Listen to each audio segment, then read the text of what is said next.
പല കാരണങ്ങൾ കൊണ്ട് അവർക്ക് ക്ഷീണം ഉണ്ടാവാം. ചിലപ്പോൾ എന്തെങ്കിലും ലൈഫ് സ്റ്റൈൽ, അതായത് നമ്മുടെ ലൈഫ് സ്റ്റൈൽ ചേഞ്ച് ആയിട്ട് ക്ഷീണം വരാം, അല്ലെങ്കിൽ എന്തെങ്കിലും അസുഖം മൂലം ക്ഷീണം വരാം.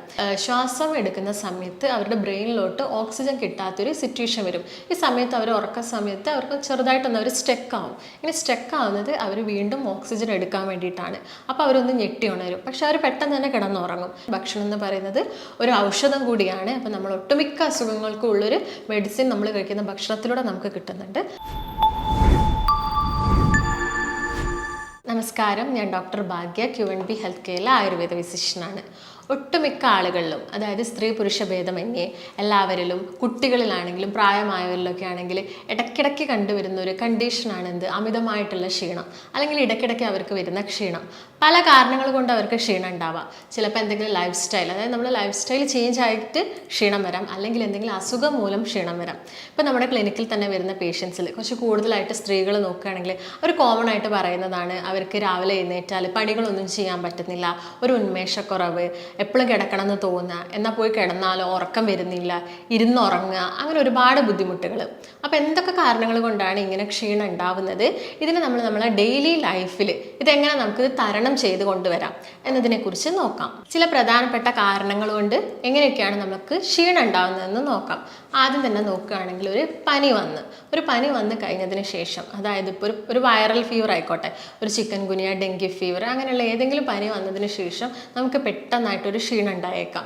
നമ്മൾ ഒരു ജോലിക്ക് പോകുന്ന ആളുകളൊക്കെ ആണെങ്കിൽ നമ്മൾ ഈ ഫീവർ ഒന്ന് മാറിക്കഴിയുമ്പോൾ തന്നെ ജോലിക്ക് പോകും. ഈ സമയത്ത് നമ്മുടെ ശരീരം വീണ്ടും എന്താവുകയാണ്, ഒരു പണിയിലോട്ട് മാറുകയാണല്ലോ. ആ സമയത്ത് നമുക്ക് കൂടുതലായിട്ടും ക്ഷീണം ഉണ്ടാവാം. ഇങ്ങനെയുള്ള സമയത്ത് നിങ്ങളൊരു പനി കഴിഞ്ഞതിന് ശേഷം ഒരു 10 ദിവസത്തോളം റെസ്റ്റ് എടുക്കേണ്ടതുണ്ട്. ഇതിന് നമ്മൾ പോസ്റ്റ് വൈറൽ ഫറ്റീഗ് സിൻഡ്രോം എന്നാണ് പറയുന്നത്. അപ്പോൾ നിങ്ങൾ പ്രോപ്പറായിട്ടുള്ളൊരു റെസ്റ്റ് ഇങ്ങനെയുള്ള കണ്ടീഷനിൽ എടുക്കണം.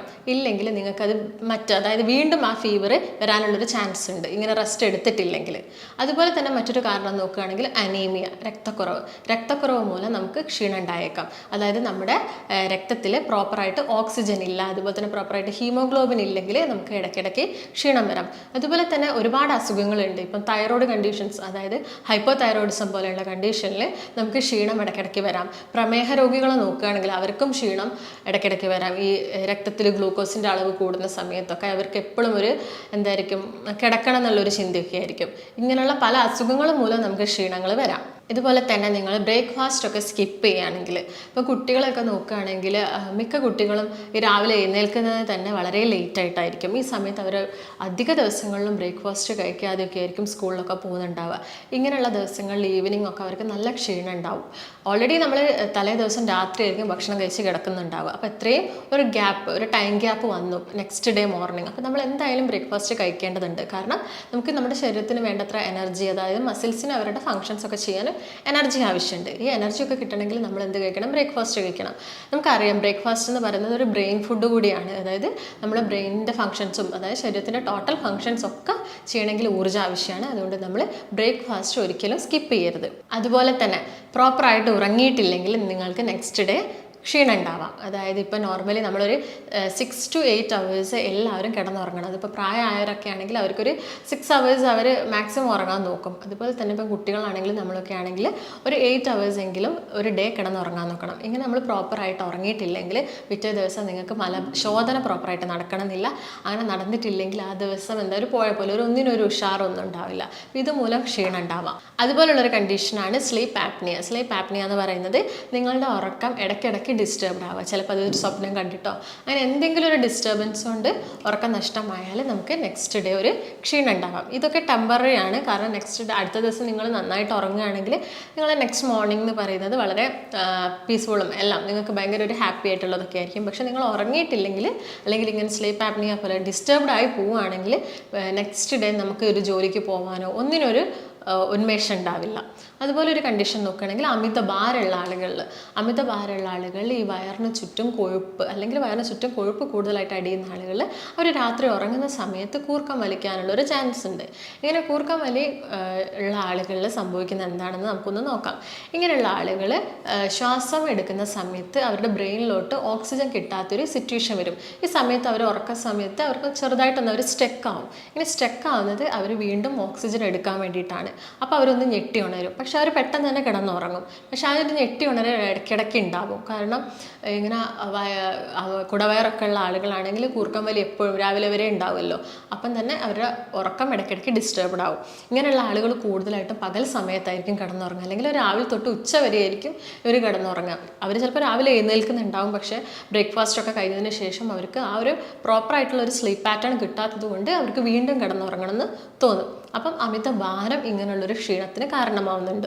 അതുപോലെ തന്നെ നമ്മളിൽ ഒട്ടുമിക്ക ആളുകൾക്കും എന്തെങ്കിലും ഒരു ഡിപ്രഷൻസ് അല്ലെങ്കിൽ എന്തെങ്കിലും ഒരു വിഷമം, ഒരു മെൻ്റലി നമ്മൾ സ്റ്റേബിൾ അല്ലെങ്കിൽ നമ്മൾ മെൻ്റലി നമ്മൾ കുറച്ച് വീക്ക് ആണെങ്കിൽ നമുക്ക് പ്രോപ്പറായിട്ട് ഒരു ഡേയ്സ് ഒന്നും നമ്മളെല്ലാവരും തളർന്ന പോലെ ആയിരിക്കും, നമുക്ക് ഭയങ്കര ക്ഷീണമായിരിക്കും, ഒന്നിനൊരു ഉഷാറുണ്ടാവില്ല.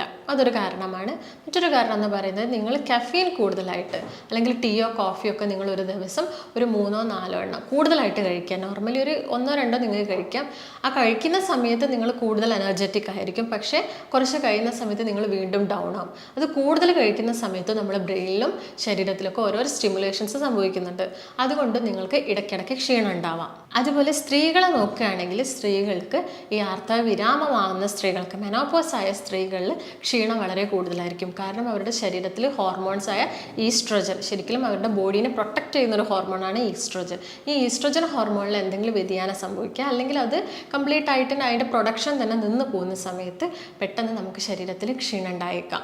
അതുപോലെ തന്നെ കുറച്ച് പെൺകുട്ടികളെയും അല്ലെങ്കിൽ സ്ത്രീകളെയും നോക്കുകയാണെങ്കിൽ അവർക്ക് പീരീഡ്സിൻ്റെ സമയത്ത് ഇങ്ങനെ ബ്ലീഡിങ്ങും കാര്യങ്ങളൊക്കെ ഉണ്ടാകുന്ന സമയത്ത് ക്ഷീണം ഉണ്ടാവാം. അതുപോലെ സ്ത്രീകളിൽ കൂടുതലായിട്ട് കണ്ടുവരുന്ന ഒരു കണ്ടീഷനാണ് UTI എന്ന് പറയുന്നത്, യൂറിനറി ട്രാക്റ്റിന് വരുന്ന എന്തെങ്കിലും ഒരു ഇൻഫെക്ഷൻ. ഇതുമൂലം നമ്മുടെ യൂറിനിൽ കളർ ചേഞ്ചസും കാര്യങ്ങളും ഉണ്ടാവാം, അതിൻ്റെ ഫ്രീക്വൻസിയിൽ വ്യത്യാസം ഉണ്ടാവാം, പനി വരാം, അതോടൊപ്പം തന്നെ ക്ഷീണവും കാണാം. അതുപോലെ തന്നെ നോക്കുകയാണെങ്കിൽ കോമൺ ആയിട്ട് കണ്ടുവരുന്ന ഒരു കംപ്ലൈൻ്റ് ആണ് കൊളസ്ട്രോൾ.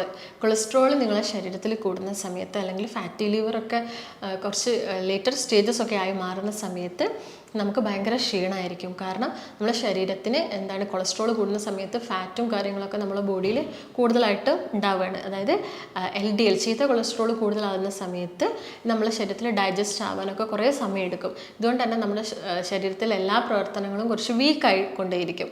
ഇതുമൂലം നമുക്ക് ക്ഷീണം ഉണ്ടാവാം. അതുപോലെ തന്നെ ഇപ്പോൾ ഓരോരുത്തരുടെ ജോബ്സ് നോക്കുകയാണെങ്കിൽ ചിലപ്പം ഷിഫ്റ്റിംഗ് ഒക്കെ ഉണ്ടായിരിക്കും. ഷിഫ്റ്റിംഗ് ഉള്ള ആളുകളിൽ നമ്മളിങ്ങനെ ഇടയ്ക്കിടയ്ക്ക് ക്ഷീണമൊക്കെ കാണാറുണ്ട്. അതുപോലെ എന്തെങ്കിലും അലർജി, അതായത് ഫുഡ് അലർജി പോലുള്ള എന്തെങ്കിലും കംപ്ലയിൻറ്റ്സ് വന്നിട്ട് വയറിളക്കോ ഛർദിയോ അങ്ങനെയൊക്കെ ആവുന്ന സമയത്ത് നമുക്ക് ക്ഷീണം അനുഭവപ്പെടാം. അതോടൊപ്പം തന്നെ ഡീഹൈഡ്രേഷൻ, നമ്മൾ പ്രോപ്പറായിട്ട് വെള്ളം കുടിച്ചിട്ടില്ലെങ്കിലോ, അതായത് നമ്മുടെ വെയിറ്റിനനുസരിച്ച് നമ്മൾ ഇത്ര വെള്ളം കുടിക്കണം എന്നുള്ളൊരു കണക്കുണ്ട്. അത് നമ്മൾ കഴിച്ചിട്ടില്ലെങ്കിലോ കുടിച്ചിട്ടില്ലെങ്കിലോ നമുക്ക് എന്തുവരാം, ക്ഷീണം അനുഭവപ്പെടാം. മെയിനായിട്ട് ഞാൻ പറഞ്ഞ ഇത്രയും കാര്യങ്ങൾ കൊണ്ടൊക്കെയാണ് നമ്മുടെ ശരീരത്തിൽ ക്ഷീണം ഉണ്ടാവുന്നത്. അത് കൂടുതലായിട്ട് വരാനുള്ളൊരു കാരണം ലൈഫ് സ്റ്റൈൽ, നമ്മളെ ലൈഫ് സ്റ്റൈലിൽ വന്ന വ്യത്യാസങ്ങളും നമ്മളെ ഭക്ഷണ ക്രമീകരണത്തിൽ വന്ന വ്യത്യാസങ്ങളൊക്കെ കൊണ്ടാണ്. അല്ലെങ്കിൽ ചില അസുഖങ്ങൾ മൂലം വരാം. ഞാൻ നേരത്തെ പറഞ്ഞ പോലെ തന്നെ എന്തെങ്കിലും വൈറൽ ഫീവറോ അല്ലെങ്കിൽ പോസ്റ്റ് വൈറലായിട്ട് വരുന്ന എന്തെങ്കിലും ഫറ്റീഗോ കാര്യങ്ങളോ കൊണ്ട് നമുക്ക് ക്ഷീണം കൂടുതലായിട്ടും വരാം. അപ്പോൾ നമ്മളെ ദൈനംദിന പ്രവൃത്തിയിൽ വരുത്തേണ്ട ചില മാറ്റങ്ങൾ, അതായത് നിങ്ങൾ ഉറക്കം എന്ന് പറയുമ്പോൾ മാക്സിമം ഒരു ദിവസം നമ്മൾ 8 hours അല്ലെങ്കിൽ ഒരു 6 hours എങ്കിലും പ്രോപ്പറായിട്ട് ഒരു ഡിസ്റ്റർബൻസോ കാര്യങ്ങളോ ഒന്നും ഇല്ലാതെ നന്നായിട്ട് ഉറങ്ങാൻ നോക്കുക. അതുപോലെ തന്നെ വ്യായാമം, നമ്മുടെ ശരീരത്തിന് വേണ്ടത്ര വ്യായാമം ഉണ്ടെങ്കിൽ മസിൽസിനും കാര്യങ്ങളൊക്കെ അവരുടെ ഡ്യൂട്ടീസ് ചെയ്യത്തുള്ളൂ. അതുകൊണ്ട് ഒരു ദിവസം നിങ്ങൾ മിനിമം ഒരു 45 minutes എങ്കിലും എക്സസൈസ് ചെയ്യേണ്ടതുണ്ട്. അതുപോലെ തന്നെ ഒരു ദിവസം നിങ്ങളുടെ ബോഡി വെയ്റ്റിനനുസരിച്ച്, അതായത് 25 kg ബോഡി വെയ്റ്റ് ആണെങ്കിൽ അതിന് നമ്മൾ 1 ലിറ്ററോളം വെള്ളം കുടിക്കണം. അപ്പം നമ്മളെ ബോഡി വെയ്റ്റ് എത്രയാണോ നോക്കിയിട്ട് അത്രയും വെള്ളം നിങ്ങൾ മാക്സിമം കുടിക്കാൻ നോക്കുക. അതോടൊപ്പം തന്നെ നമ്മളെ ഭക്ഷണം, ഞാൻ നേരത്തെ പറഞ്ഞ പോലെ തന്നെ ഭക്ഷണം എന്ന് പറയുന്നത് ഒരു ഔഷധം കൂടിയാണ്. അപ്പം നമ്മൾ ഒട്ടുമിക്ക അസുഖങ്ങൾക്കും ഉള്ളൊരു മെഡിസിൻ നമ്മൾ കഴിക്കുന്ന ഭക്ഷണത്തിലൂടെ നമുക്ക് കിട്ടുന്നുണ്ട്. അപ്പം ഭക്ഷണം കൃത്യസമയത്ത് 4 നേരം നിങ്ങൾ കഴിക്കുന്നുണ്ടെങ്കിൽ 4 നേരം ചിട്ടയായ ഒരു ഭക്ഷണം, ഹെൽത്തി ആയിട്ടുള്ള ഫുഡ് മാക്സിമം കഴിക്കാൻ നോക്കുക. ഇതോടൊപ്പം തന്നെ നിങ്ങൾക്ക് മെഡിറ്റേഷൻ, യോഗ, പ്രാണായാമസ് ഒക്കെ പ്രാക്ടീസ് ചെയ്യാം. ഇങ്ങനെയൊക്കെ ചെയ്യുന്നതോടൊപ്പം തന്നെ നമ്മൾ കുറച്ച് ഇമ്മ്യൂൺ ബൂസ്റ്റിംഗ് ആയിട്ടുള്ള കാര്യങ്ങളും കൂടി നമ്മുടെ ഡയറ്റിലും ഉൾപ്പെടുത്തേണ്ടതുണ്ട്. അപ്പോൾ ഇത്രയും കാര്യങ്ങളൊക്കെ നിങ്ങൾ ശ്രദ്ധിക്കുകയാണെങ്കിൽ നിങ്ങൾക്ക് ഇങ്ങനെ ഇടയ്ക്കിടയ്ക്ക് വരുന്ന ക്ഷീണവും കാര്യങ്ങളൊക്കെ ഒരു പരിധി വരെ കുറയ്ക്കാൻ പറ്റും. നിങ്ങൾക്ക് എന്തെങ്കിലും സംശയങ്ങളോ കാര്യങ്ങളോ ഉണ്ടെങ്കിൽ താഴെ കാണുന്ന നമ്പറുമായിട്ട് ബന്ധപ്പെടുക. നമുക്ക് മറ്റൊരു നല്ല വീഡിയോ ആയിട്ട് വീണ്ടും കാണാം. നന്ദി. ഭക്ഷണം എന്ന് പറയുന്നത് ഒരു ഔഷധം കൂടിയാണ്. അപ്പോൾ നമ്മൾ ഒട്ടുമിക്ക അസുഖങ്ങൾക്കും ഉള്ളൊരു മെഡിസിൻ നമ്മൾ കഴിക്കുന്ന ഭക്ഷണത്തിലൂടെ നമുക്ക് കിട്ടുന്നുണ്ട്.